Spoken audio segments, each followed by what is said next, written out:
Hello students, आप सभी का स्वागत है। मेरा नाम है फैसल रशीद। ये है सेल्फ स्टडी नाउ। आज की इस वीडियो में हम लोग the complete English grammar book से एक्सरसाइज नंबर 29 को सॉल्व करेंगे। चलिए वीडियो को शुरू करते हैं और सॉल्व करते हैं एक्सरसाइज नंबर 29 को। स्टूडेंट्स, हमारे सामने क्वेश्चन दिया गया है, name the relative pronouns in the following sentences. हमें दिए गए सेंटेंसेस में रिलेटिव प्रोनाउंस के बारे में बताना है। Tell the case of each, और हर एक के केस के बारे में बताना है। एंड मेंशन इट्स एंटीसीडेंट, और हर एक के एंटीसीडेंट के बारे में बताना है। सबसे पहले हमारे सामने पहला सेंटेंस है, the pen that you gave me is a very good one.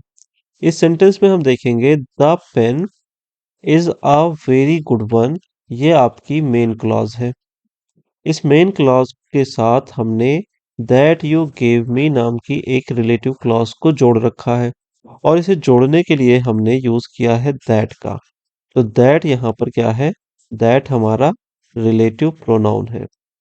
Relative pronoun को हमने पेन के लिए यूज किया है, तो पेन इसका एंटीसीडेंट होगा। और यहाँ पर जो ये वर्ब गेव है रिलेटिव क्लॉज की, इसका ये ऑब्जेक्ट है, इसीलिए ये एक्यूजेटिव केस में होगा।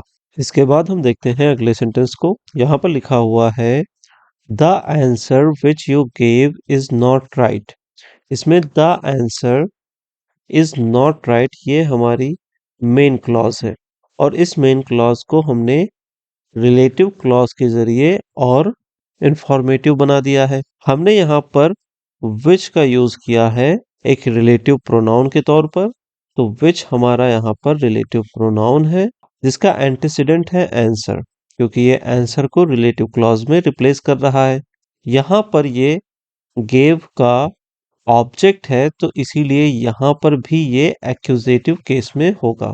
अगले सेंटेंस की तरफ चलते हैं। यहाँ पर लिखा हुआ है, I know the women whose child was hurt.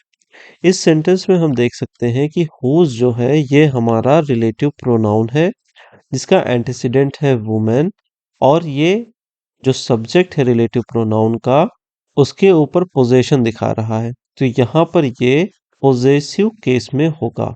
अगले सेंटेंस पे चलते हैं। लिखा हुआ है, bring me the letters which the postman left.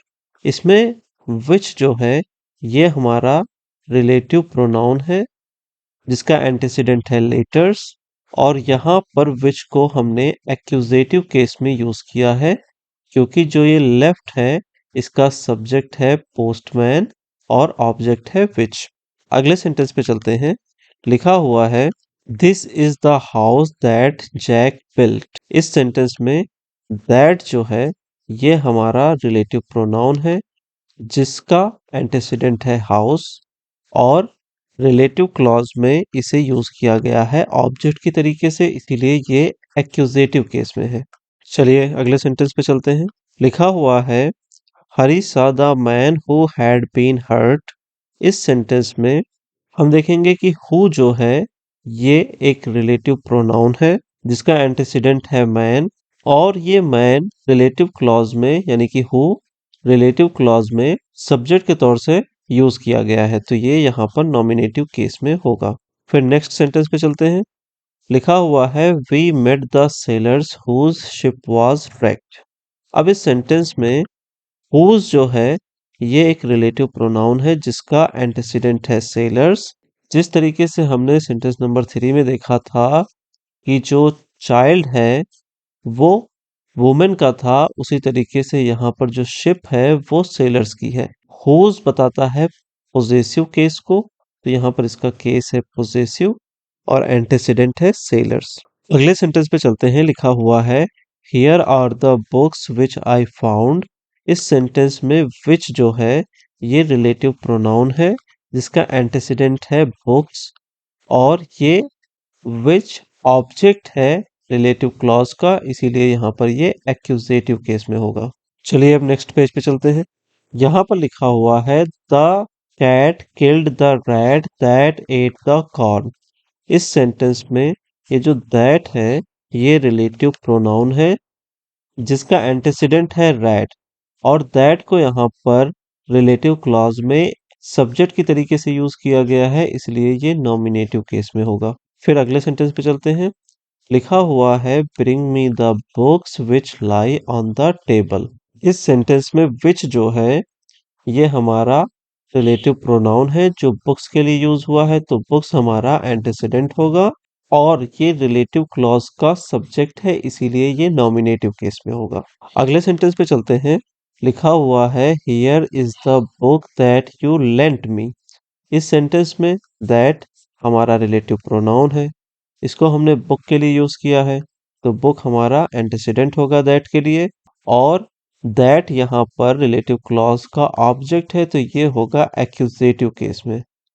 फिर अगले सेंटेंस पे चलते हैं। लिखा हुआ है I hate children who are cruel. इस सेंटेंस में हु हमारा रिलेटिव प्रोनाउन है जो चिल्ड्रेन के लिए यूज हुआ है, और यहाँ पर रिलेटिव प्रोनाउन जो है रिलेटिव क्लॉज में सब्जेक्ट का काम कर रहा है, तो इसका केस होगा नॉमिनेटिव केस। चलिए सेंटेंस नंबर 13 पर चलते हैं। लिखा हुआ है show me the knife that you have bought. इसमें दैट रिलेटिव प्रोनाउन है जिसका एंटीसीडेंट है नाइफ, ये रिलेटिव क्लॉज के ऑब्जेक्ट की तरीके से काम कर रहा है, तो यहाँ पर ये एक्यूजेटिव केस में होगा। अब चलते हैं सेंटेंस नंबर 14 पर। यहाँ पर लिखा हुआ है he has not brought the knife that I asked for. इस सेंटेंस में दैट जो है हमारा रिलेटिव प्रोनाउन होगा और इसका एंटीसीडेंट नाइफ है। ये दैट भी एक्यूजेटिव केस में होगा क्योंकि रिलेटिव प्रोनाउन में हमने इसको ऑब्जेक्ट की तरीके से ट्रीट किया है। अगले सेंटेंस पे चलते हैं। लिखा हुआ है dogs soon know the persons by whom they are kindly treated. इस सेंटेंस में whom लिखा हुआ है, whom जो है ये रिलेटिव प्रोनाउन है जो कि एक्यूजेटिव केस में है। देखिए जब भी आपको हु देखने को मिले तो इसमें चांसेस हैं कि वो नॉमिनेटिव केस में हो सकता है या फिर एक्यूजेटिव केस में हो सकता है। हुज देखने को मिले तो इसका केस हमेशा पॉजिटिव केस रहेगा, और जब आपको होम देखने को मिले तो इसका 100% एक्यूजेटिव केस रहेगा। तो यहाँ पर होम जो है वो एक्यूजेटिव केस में यूज किया गया है और इसका एंटीसीडेंट है पर्सन्स। अगले सेंटेंस पे चलते हैं। लिखा हुआ है this is the juggler whom we saw yesterday. यहाँ पर होम लिखा हुआ है, होम एक्यूजेटिव केस के लिए यूज होता है, तो ये एक्यूजेटिव केस के लिए यूज हुआ है यहाँ पर, और इसका एंटीसीडेंट है जगलर। फिर चलते हैं लास्ट क्वेश्चन की तरफ। लिखा हुआ है they that seek wisdom will be wise. यहाँ पर आप देखेंगे दे विल बी वाइज हमारी मेन क्लॉज है, दैट सीक विजडम ये हमारी रिलेटिव क्लॉज है, तो इसमें जो दैट है वो यूज किया गया है सब्जेक्ट की तरीके से, तो यहाँ पर दैट नॉमिनेटिव केस में यूज हुआ है। तो स्टूडेंट्स यहीं पे आपकी एक्सरसाइज खत्म होती है। मिलते हैं नेक्स्ट वीडियो में। Have a lovely day. Signing off.